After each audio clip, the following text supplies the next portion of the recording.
Bem, vamos então aqui receber a nossa entrevistada do programa de hoje. Ela que acabou de chegar e veio falar com a gente sobre representatividade, principalmente literatura. É uma honra recebê-la aqui, porque primeiramente é uma grande profissional, né? Uma grande jornalista.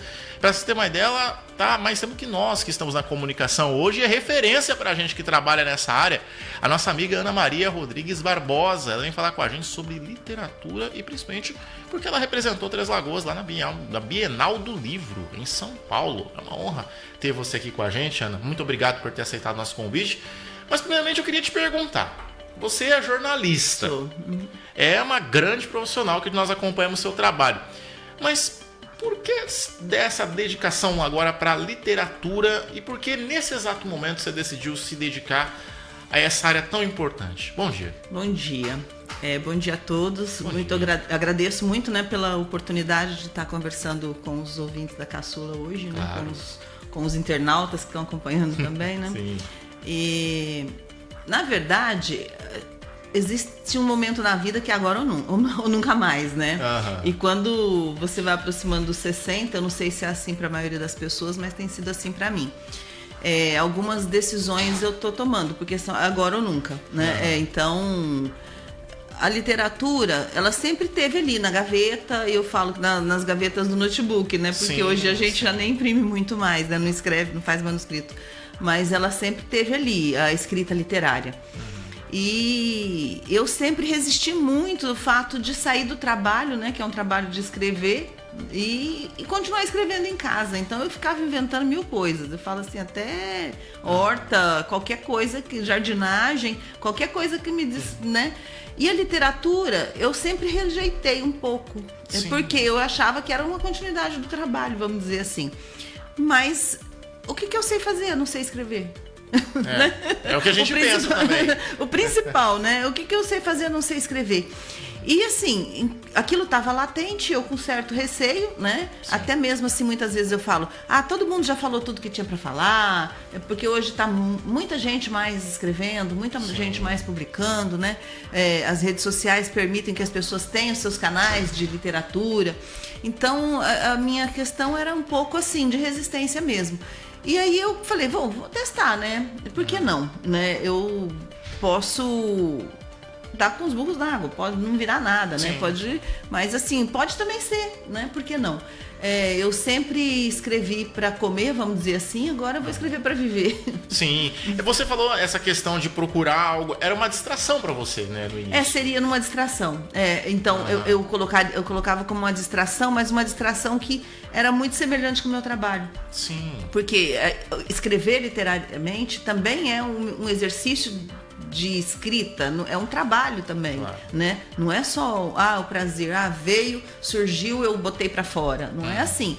O primeiro momento pode até ser, mas a hora que você lê o texto, você fala, não, isso aqui é inelegível, ilegível. Ninguém vai conseguir ler isso assim e ter representatividade. Então eu vou trabalhar o texto. Aí você começa a trabalhar. Trabalhar. Às vezes já aconteceu de eu publicar um texto e depois eu falar, não era isso, eu vou ter que mexer nele. Não gostei.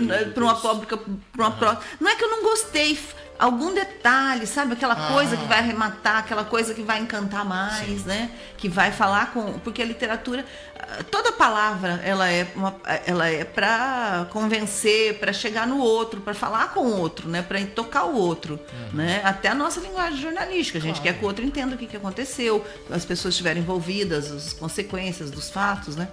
Então, a literatura muito mais, né? Você quer tocar nos lugares em que, às vezes, a palavra comum não toca. Então, você tem que trabalhar a palavra para que ela toque. E como que faz para conciliar a literatura com o jornalismo? Já que você também trabalha na Câmara Municipal. Há 19 anos eu sou servidora efetiva da Câmara. Sim. Eu prestei o concurso lá para a área de comunicação, sou analista de comunicação lá. Na verdade, está sendo bem natural, assim, sabe? Não tá tendo muita... eu cumpro a minha carga horária em casa, o tempo que eu teria mais livre, que daí inclui a madrugada, inclui o fim de semana, inclui aquela hora que você deveria estar descansando, inclui tudo, né? Sim. Então, eu, na verdade, eu sempre sou meio pé na jaca, entendeu? Eu sou meio de assim, de hiperfoco, como é o termo que mais se usa hoje, né? Quando eu começo numa coisa, eu fico muito ansiosa com aquilo e eu acho o rumo de gostar daquilo e aí eu fico muito insistente. Então, eu tô muito insistente, vamos dizer assim, né? De escrever, de ler demais, de passar a ler. Essa, na verdade, é uma facilidade que eu tenho, de ver as coisas, de ler as coisas e entender o processo. Então, agora eu tô pondo em prática os processos. Caramba! E é fascinante, né? A literatura é um mundo, né? Na verdade, a criatividade é um mundo, né? É o mundo mais rico que tem a criatividade, não tem limite, né? Sim. Eu posso falar assim, vamos fazer uma reinterpretação de controle, né? Do controle do ar. Isso aqui pode... Alguém fazer um de palha, outro fazer um verde, outro fazer com pastilha de vidro.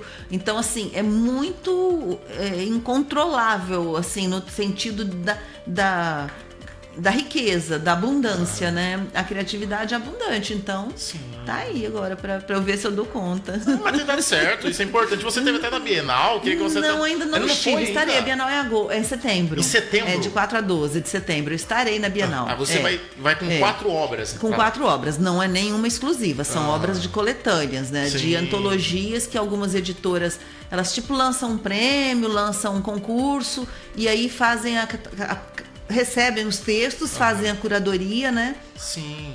E põem esses textos para uma obra e não é nenhuma obra sozinha. Eu não tenho nenhuma obra sozinha ainda, tá no prelo, vamos dizer assim, tem ainda, mas é literatura infanto-juvenil.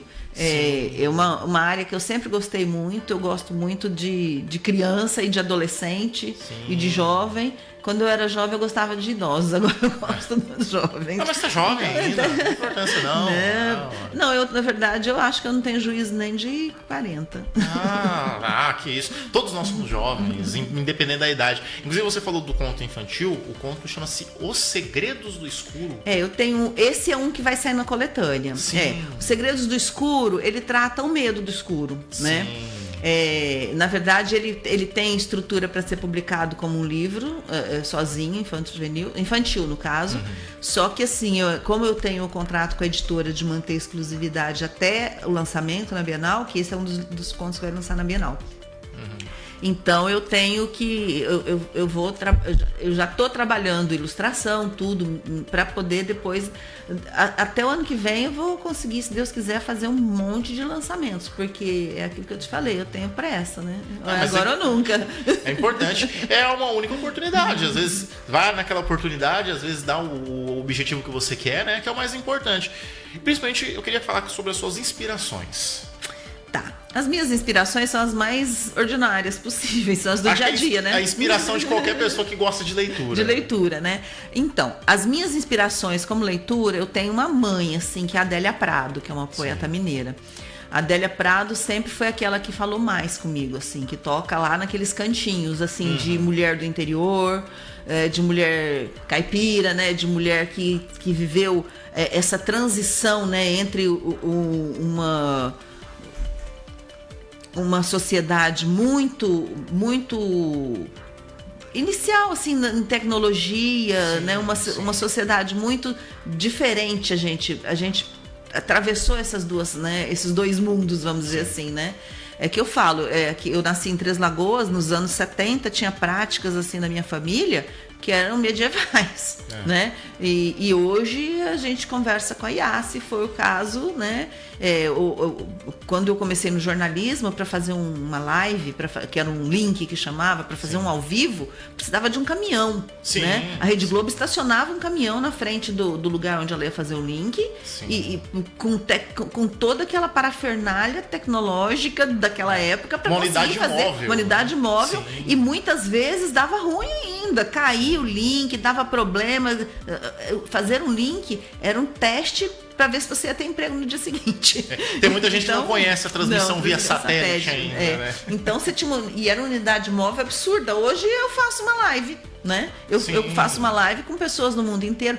Mas não tem padrão de qualidade? Não interessa. O objetivo é que, assim, a transição foi muito grande. Então, assim, eu exploro um pouco isso, né?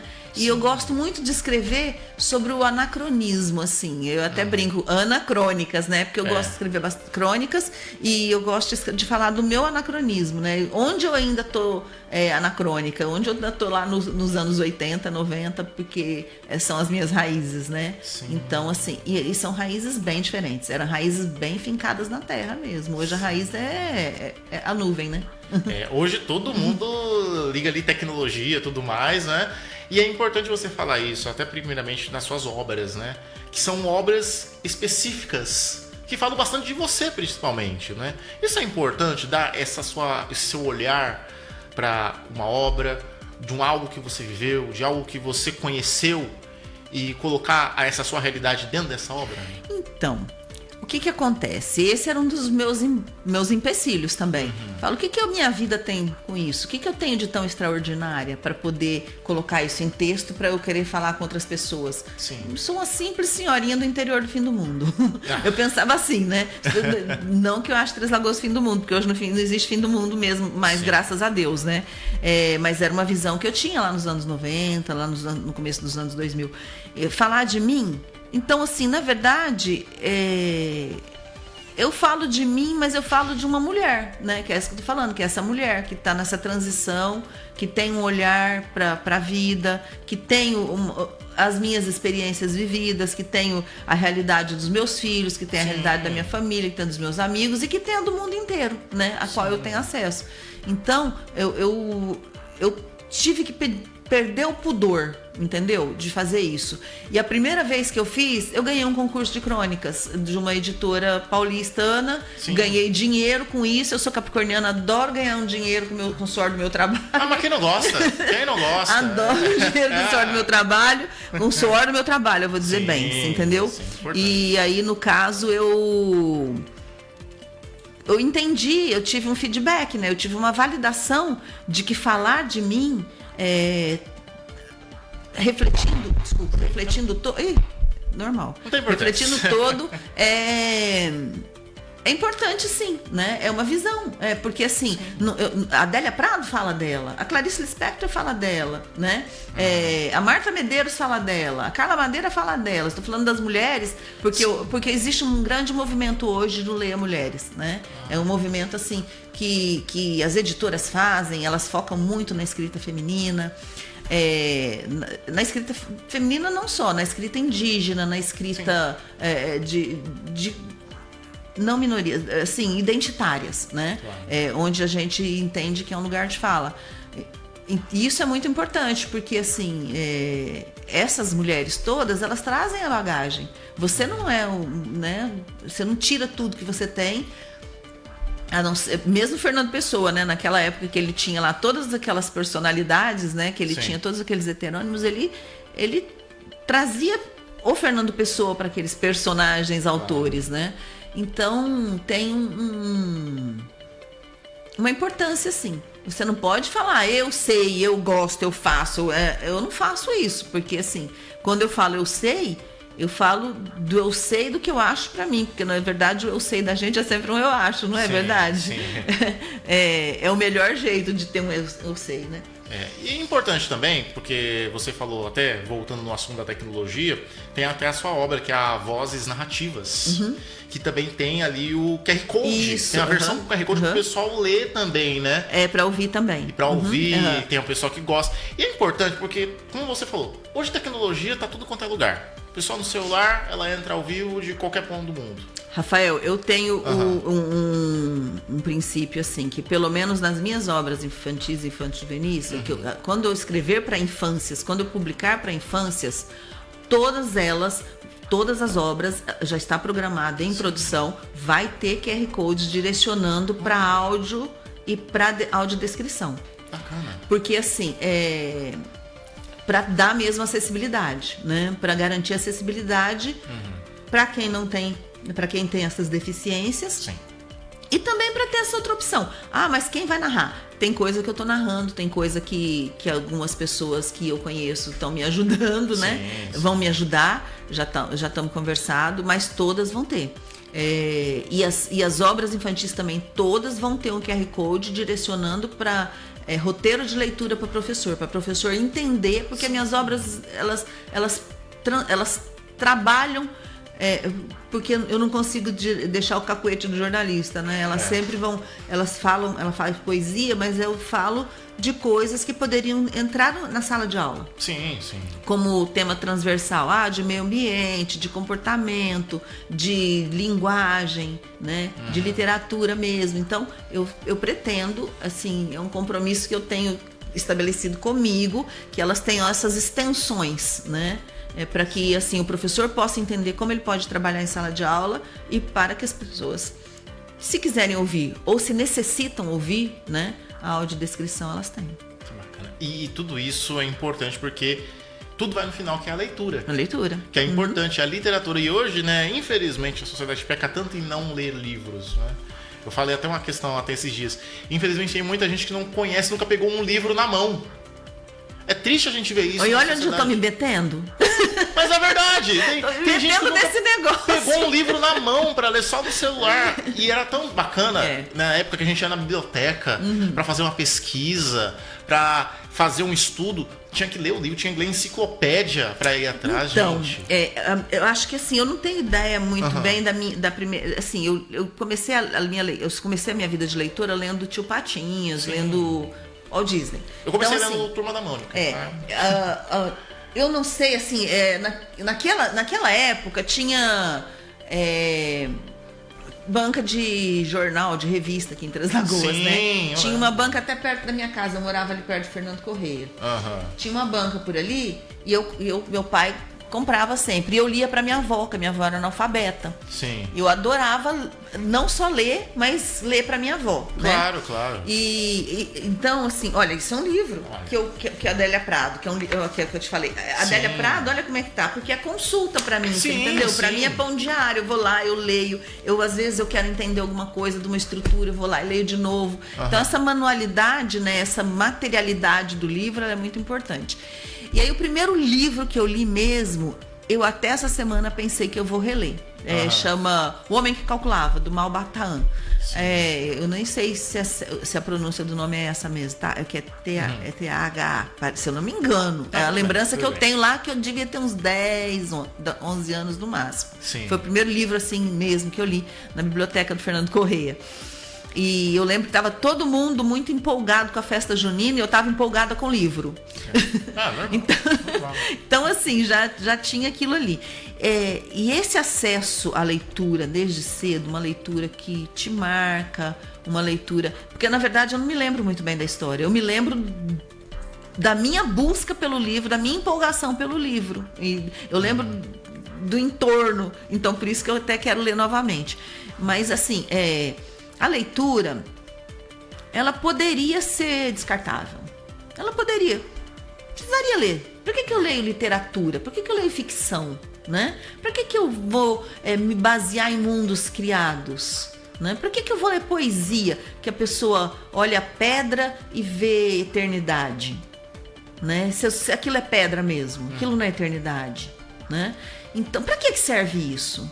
Né? Se você fosse pensar bem cruamente, assim, de uma lógica crua, seria isso, não serve para nada. A arte não serviria para nada, né? Só que serve, porque ela trata o simbólico, ela vai cutucar na gente coisas que a gente nem sabe que existem, né?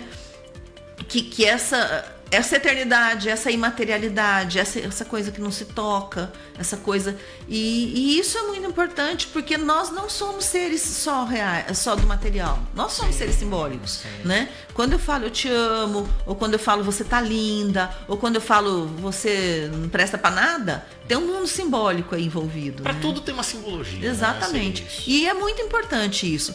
E ler cria pessoas com capacidade de fazer essas reflexões, de fazer os entendimentos da vida, de tornar a vida mais leve até, né?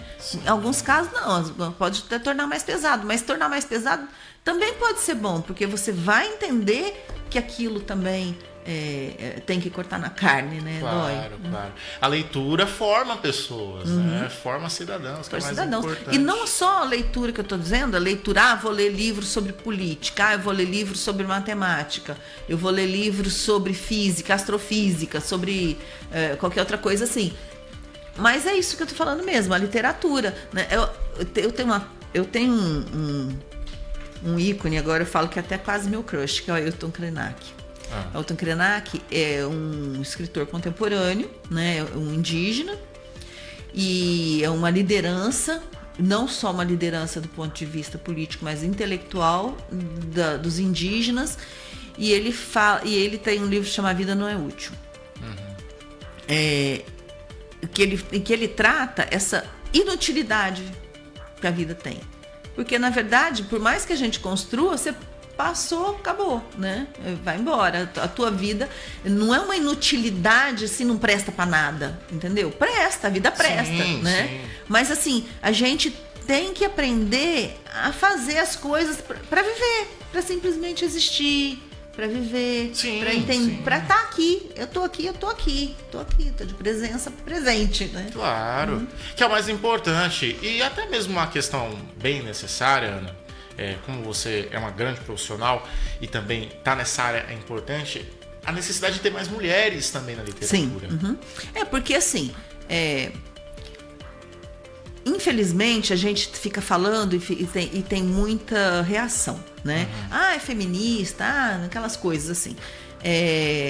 Agora virou moda falar de mulher, virou moda falar de acessibilidade, né? De pessoas, né, que precisam ser ouvidas nas suas diferenças. Então, não é moda, é necessidade de resgate, porque apagamento existe. Apagamento tem sim, né? Existe para as mulheres, existe para indígenas, existe para as pessoas não úteis para a sociedade, vamos dizer assim, né? Então, esse resgate, ele é importante, porque tem muita coisa, as mulheres têm muita coisa para dizer, né? Sim. A literatura tem grandes mulheres no Brasil? Tem. Mas tem grandes homens também. E se você bobear, só vai a literatura masculina ter relevância, né? Então, assim, a mulher, ela tem muito o que falar, ela tem muito o que aprender ainda também, né? Porque do ponto de vista... Olá, é o Claudinho Pereira entrando no estúdio, Claudinho, pessoal. meu amigo de velha data. Claudinho Pereira. Vai, Claudinho. Amigo de velha data, Claudinho. E aí... Nós já trabalhamos juntos, né, Claudinho? Sim. Agora é certo. Aí, o que acontece? O que a gente tem que aprender é porque mulher pode reinventar o mundo também. Porque a mulher inventou o mundo. Embora todas as teorias, os mitos sejam quase sempre, né, masculinos, é impossível deixar a mulher de fora, porque é a mulher que procria, a mulher que gera, que dá luz, a mulher produz alimento no próprio corpo, em si mesma, né? Então, assim, isso é uma potência, uma importância, uma poesia que não tem tamanho, né? E não é assim, vou brigar. Precisamos só brigar. Nós precisamos brigar porque tem resistência. Porque se a gente estivesse falando, estivesse sendo escutado, né, estivéssemos sendo acolhidas, com esse tempo todo que existem os movimentos feministas, né, não teria que brigar. Né? Se tivessem ouvindo, né, se os centros de poder, se o poder patriarcal, se o poder masculino, que é grande e é o mais forte mesmo, ouvisse, não precisava brigar. Né? É mais ou menos eu falar pra você, você fuma perto de mim, eu falo pra você, puxa, o cigarro me incomoda, você parou de fumar, acabou, o problema é seu que você tá fumando lá fora, né? Eu tô ouvindo, você tá ouvindo som alto, eu falo, eu tô ouvindo som alto, te incomoda, você fala, Ana, tá me incomodando. Aí eu passo a ouvir de fone, pronto, eu não te incomodo mais, eu posso estar torando no meu ouvido, mas no seu não tá. Então, assim, o diálogo, ele vai passar por vários campos. Ele está passando pela literatura, pelas outras artes, pela política mesmo, né? Então, e eu tenho participado de várias antologias com esse tema mulher, né? Tem hora que eu escrevo com raiva, tem texto que eu tô praticamente querendo trucidar o patriarcado. Querendo dispensar aquela raiva ali no texto. Tem hora que eu escrevo absolutamente, com toda a afetividade. E não que eu não tenha afetividade lá na raiva, mas é importante. eu falo. É importante. É importante, é. E assim, aqui em Três Lagoas, a gente tem algumas pessoas que estão escrevendo, né?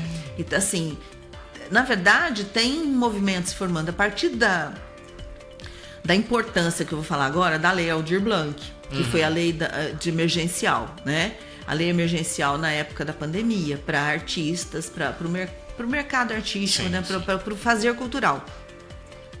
Essa lei, ela possibilitou que algumas pessoas publicassem naquela época, pessoas que nunca tinham publicado, que tinha um monte de escrito, conseguiu publicar, né? Ela conseguiu fazer com que alguns lugares funcionassem, apesar da pandemia. Foi o caso que, assim, a Teia Criativa, que é a loja de artesanato que tem lá no shopping, que foi uma criação minha, assim, né? Que fui eu que tive a ideia, que criei, que juntei aquelas mulheres. E estive lá até pouco tempo, né? Trabalhando lá no shopping. E pôde sobreviver. Então, assim, outros espaços puderam sobreviver. E a partir disso, porque publicar é muito caro. Hoje existem formas de publicação independente, mas ainda é muito caro, né? Você não coloca um livro no mundo com menos de 5, 6 mil reais, 8 mil reais, para poucos exemplares que você não sabe se vai vender. Sim, né? Sim. Então é risco demais, assim, para a maioria, né? 5 mil não é nada? É dinheiro. Para produzir uma peça, para produzir um filme, vai muito mais também. E hoje a gente tem essas pessoas fazendo isso, muito graças às leis de incentivo cultural, né? Tem a Casa da Cultura, que funciona lá com bastante incentivo cultural. Tem aula de música de quase todos os instrumentos, de graça. Então, assim, para muita gente. Tem exposição de artes visuais. Tem fotógrafo que faz fotografia artística fazendo. No ano passado e no começo desse ano, vários curtas-metragens foram produzidos aqui por pessoas aqui da cidade e estrearam aqui, né? Nós pudemos ir lá, uma delícia poder assistir um filme feito por um colega seu, por uma pessoa que você tromba na rua, né? Com qualidade, um filme validado por uma lei, né? E depois aprovado na qualidade. Então, isso, assim, tem sido muito importante. Então, muita gente tem publicado também, né? Tem muita produção independente, tem muita autopublicação acontecendo. Então, isso se democratiza também, né? Claro. É muito mais gente podendo colocar o seu livro na vida, no mundo, né? Porque aqui, assim, teve um período que você falava, quem é escritor de Três Lagoas? A gente falava sabe, assim, bem poucas pessoas, né? Sim. Então, eu espero, assim, que em uma década a gente consiga contar nos dedos das mãos, dos pés 3 vezes. Com certeza. Ana, a gente tá com o tempo muito curto, a gente já estourou até o horário, mas muito obrigado por ter vindo ao nosso programa. É um prazer recebê-lo aqui. É uma honra para mim e principalmente para nós da Caçula ter uma grande profissional e principalmente uma grande escritora agora também conosco aqui nos nossos estúdios. A gente sabe que seu tempo também é um tempo bem curto. E principalmente estar com a gente aqui é uma honra, principalmente para falar disso, que é a questão da literatura e dos seus livros. E rapidamente, quem quiser te procurar, quem quiser saber mais dos seus livros, onde pode te encontrar? Olha, tem na minha rede social, assim, que é pessoal, eu tô meio migrando ela, que é Ana Maria Barbosa TL, né? Ana Maria Barbosa TL. Eu tô assumindo o Rodrigues da minha mãe na minha literatura, porque eu sempre fui Ana Maria Barbosa, agora eu tô Rodrigues Barbosa. Vou assumir minha mãe, porque minha mãe não sei porque que ficou de fora do meu nome por tanto tempo. É um resgate que eu tô fazendo, a literatura tá proporcionando. Então tem essa página, e tem uma outra página que é Teia Criativa Literatura, no Instagram, que tá nascendo, Teia Criativa Literatura, que é um microselo, que assim, já tá registrado como editora, porque eu vou me autopublicar em alguns aspectos, algumas coisas. Porque assim, eu já editorei alguns livros, né? Eu já fiz edição de alguns livros para outras pessoas, contratada, né? Sim. Então, assim, eu entendo como o que tira, o que deixa, o que muda, o que fica, né? Então, assim, eu quero ajudar outras pessoas a fazerem isso. Claro. E através desses 2 endereços, Teia Criativa Literatura e do Ana Maria Barbosa TL, pela essa mini editora, eu pretendo lançar um concurso também esse ano para autores de Três Lagoas, para as pessoas escreverem aqui e a gente publicar um livro junto. Que bacana. Então, assim, o regulamento ainda está sendo escrito, então, assim, acompanhar por esses 2 canais. E lá sempre tem os links para onde pode comprar, porque todos os livros têm venda em marketplace, né? Em plataformas de venda.